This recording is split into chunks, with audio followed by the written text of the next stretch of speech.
السلام علیکم، امید ہے آپ لوگ ٹھیک ہیں، خیریت سے ہیں۔ اللہ پاک آپ لوگوں کو اپنے حفظ و امان میں رکھے۔ بہت ساری دعائیں آپ کے ساتھ ہیں، سلامت رہیں، خوش رہیں، اسی طرح ہنستے مسکراتے رہیں اور اللہ پاک آپ کو صحت کاملہ عطا فرمائے۔ پاکستان سے واپس آنے کے بعد آج گلے میں خراش ہے، اور یہ خراش جو ہے نا، یہ کوئی اچھی علامت نہیں ہے کہ اس خراش سے چیزیں آگے چلتی ہیں۔ آواز خراب، گلا خراب، بخار، اور پھر اس قسم کی مجھے لگتا ہے کہ وائرس بھی ہے، اور گھر میں ایک فرد پہلے سے آلریڈی اس میں پھنسا ہوا ہے، تو جب پھر آپ ایک گھر میں رہ رہے ہوں تو یہ تو گاڑ ہونا ہی ہوتا ہے۔ بہرحال اللہ پاک مہربانی کرے گا، اللہ پاک کرم کرے گا۔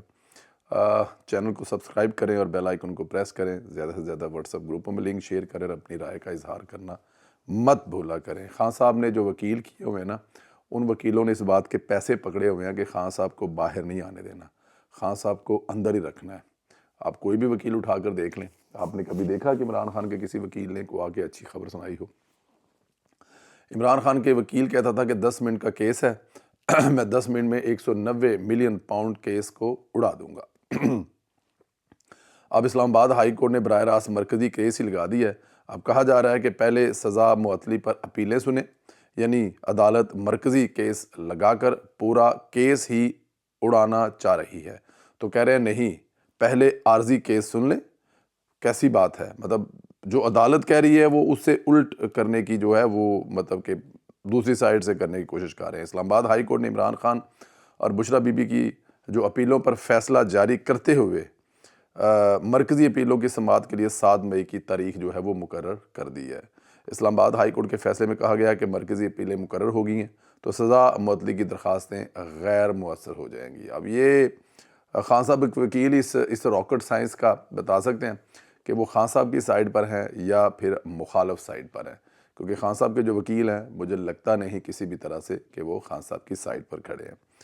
ادھر ایک بار پھر خطے پر جنگ کے سائے منڈلا رہے ہیں۔ اماراتی وزارت دفاع کا کہنا ہے اس کے فضائی دفاع نے ایران سے آنے والے 3 میزائلوں کو فضا میں ہی تباہ کر دیا ہے۔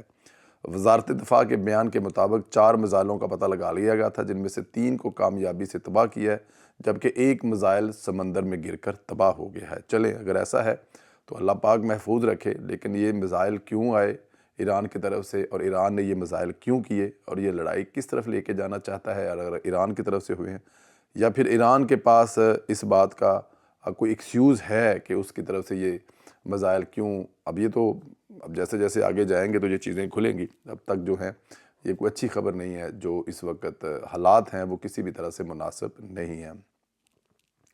عرب میڈیا کے مطابق عرب امارات کی ریاست فجیرہ کے میڈیا آفس کا بتانا ہے کہ ایران کی جانب سے ڈرون حملے کے بعد فجیرہ میں واقع پیٹرولیم صنعتی تنصیب میں آگ بھڑک اٹھی ہے۔ حالانکہ یہاں پہ وہ کہا جا رہا ہے کہ جو 3 ہیں وہ ہوا میں اڑا دیے گئے ہیں اور ایک پانی میں گر گیا ہے، لیکن اس کے بعد یہ فجیرہ میں آگ لگنے والا واقعہ ہے۔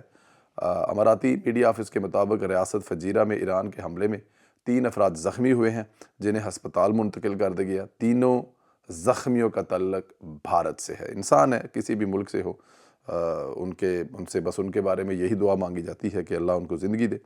ادھر ایرانی میڈیا نے آج آبنائے ہرمز میں امریکی جنگی جہاز پر میزائل داغنے کی ویڈیو جاری کر دی ہے۔ اس سے قبل ایرانی خبر ایجنسی کا بتانا تھا کہ آبنائے ہرمز میں ایرانی وارننگ کو نظر انداز کرنے والے امریکی جہاز کو 2 میزائلوں سے نشانہ بنایا گیا ہے۔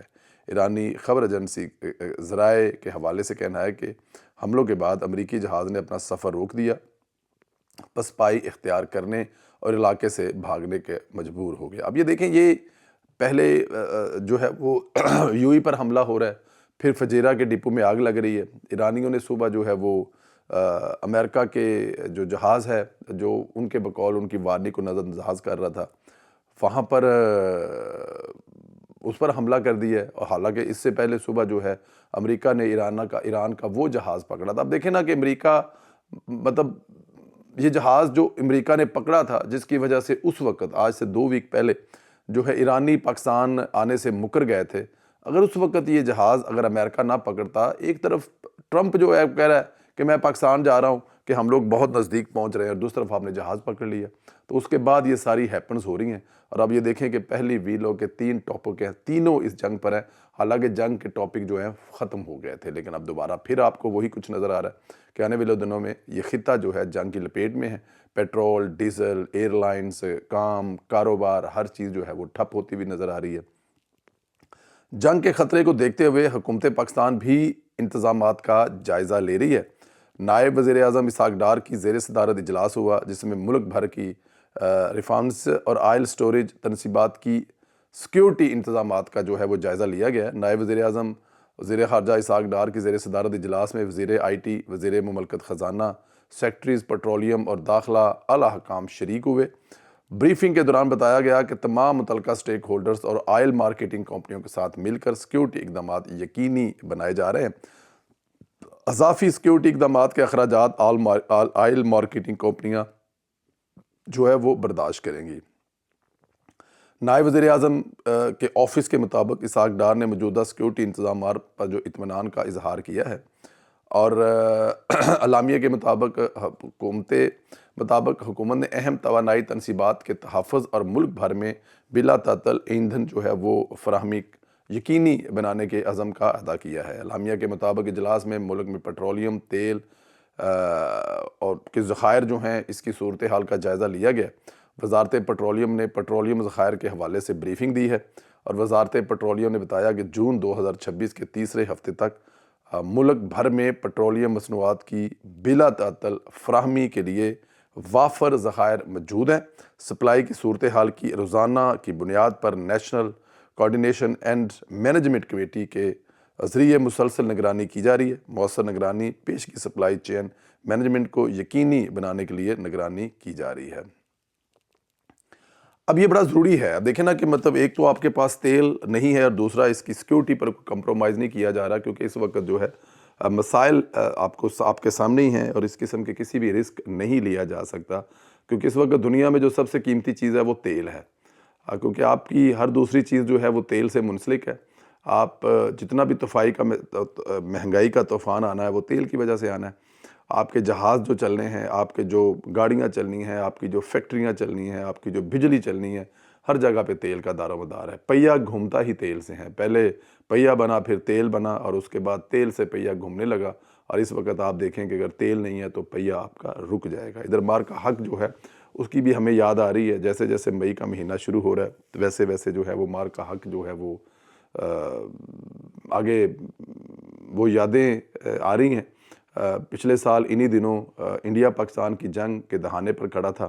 انڈیا جو ہے وہ ہلکی ہلکی شرارتیں کر رہا تھا اور پاکستان جو ہے وہ ان شرارتوں کا جو ہے وہ مسکرا کر جواب دے رہا تھا، اگنور کر رہا تھا. لیکن پھر ایک وقت ایسا آیا جب انڈیا نے تمام حدیں کراس کر دی اور پھر پاکستان نے جو جواب دیا اس جواب کو پھر پوری دنیا نے دیکھا. اور آج میں اور آپ سینہ فخر سے بلند کر کے دنیا میں ہر جگہ جا کر بتاتے ہیں کہ ہمارا جو 9 مئی وہ جو 9 مئی والے مشہور 9 مئی جو ہے اس کو جو اس دن مشہور ہوا تھا اس کو ہم نے زائل کیا. اور اس کے بعد اب 10 مئی جو ہے وہ بھارت یاد کر کے روتا ہے اور 9 مئی جو ہے وہ مطلب مودیے اور یودیے جو ہے وہ 9 مئی اور 10 مئی کے درمیان گھوم رہے ہیں. ضلع پنجاب مریم نواز شریف نے پنجاب ڈیولپمنٹ اتھارٹی کے تحت صوبے بھر میں ترقیاتی منصوبوں کی پیش رفت کا جائزہ لیا. 305 ارب روپے کے اس منصوبے کے تحت پنجاب کے 52 شہروں کی تزئین و آرائش اپ گریڈیشن جاری ہے، جبکہ 51 شہروں میں تقریباً 40% موسٹ کرٹیکل ورک مکمل کر لیا گیا ہے. لاہور ڈیولپمنٹ اتھارٹی کا پہلا فیز مکمل ہو چکا ہے. فیز 2 76% مکمل ہے، جبکہ فیز 3 کا پلان پیش کرنے کی ہدایت کی گئی ہے. جون کے آخر تک فیز 2 مکمل کرنے کا ہدف مقرر کیا گیا.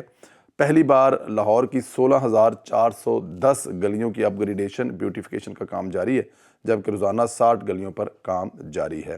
ضلع مونسون میں سیزن کے پیش نظر 100% تیاری یقینی بنانے، سروسز روڈ کے فوری اپ گریڈیشن اور صفائی کے انتظامات بہتر بنانے کی ہدایت بھی جاری کر دی ہے. یہ ہے مریم نواز کا پنجاب اور یہ ہے مریم نواز کا لاہور. مریم نواز جو ہے وہ یہ 51 شہروں میں تقریباً 40%، اندازہ کریں کہ 51 شہروں میں، مطلب یہ صرف ایک شہر میں نہیں ہو رہا. ہمیں پہلے تانا دیا جاتا تھا کہ صرف لاہور ٹھیک کیا جاتا ہے، لیکن اب دیکھیں لاہور کے ساتھ پورا جو پنجاب ہے وہ آپ کی نظر ہے. پورا پورا پنجاب جو ہے وہ لاہور کی جسے کہتے ہیں نا کہ وہ لاہور والی چس دے رہا ہے. لگتا یہی ہے کہ نواب شاہ اب جو ہے نا وہ بہت پیچھے رہ گیا, حیدرآباد بہت پیچھے رہ گیا. اب اس کے مقابلے میں جو بڑے ترین شہر ہیں ان کے مقابلے میں پنجاب کا کوئی چھوٹا سا بھی شہر اگر آپ اٹھا, میں آپ کو بتا چکا ہوں کراچی جب ہم گئے ہیں تو تارک روڈ کو دیکھنے کی خواہش کی. جب ہمیں مزار قائد گئے خرم بھٹی سے, میں نے کہا یار کہ ہمیں ذرا مطلب کہ تارک روڈ, انہوں نے کہا جی دکھاتے ہیں تارک روڈ. اب بلیو کریں کہ مجھے تارک روڈ نہیں دیکھنا چاہیے تھا. بس یہی آپ یہ دیکھیں کہ اندرون شہر کی کوئی ایسی گلی جہاں پر آپ چلے تو جائیں, آپ کی گاڑی جو ہے وہ واپس موڑ نہ لے سکے, اس کو تارک روڈ کہتے ہیں. اور ہمارا جو ایم عالم روڈ ہے وہ آپ بلیو کریں کہ دنیا کے خوبصورت ترین روڈوں میں ہے. چلیں بہرحال یہ بحث پھر کسی سے, اللہ پاک آپ کو اپنے حفظ و امان میں رکھے. گلا جو ہے وہ جواب دے چکا ہے, مزید جو ہے وہ زور لگانے والی بات ہے. خیال رکھیں, انشاءاللہ اگلے ویڈیو میں پھر آپ سے ملاقات ہوگی. اجازت دیجیے گا. سبسکرائب ضرور کریں جن دوستوں نے کیا, لائک کا بٹن ضرور پریس کریں, اور اگر ویڈیو پسند آئے تو اس کو آگے شیئر بھی ضرور کریں. بہت شکریہ. اللہ حافظ.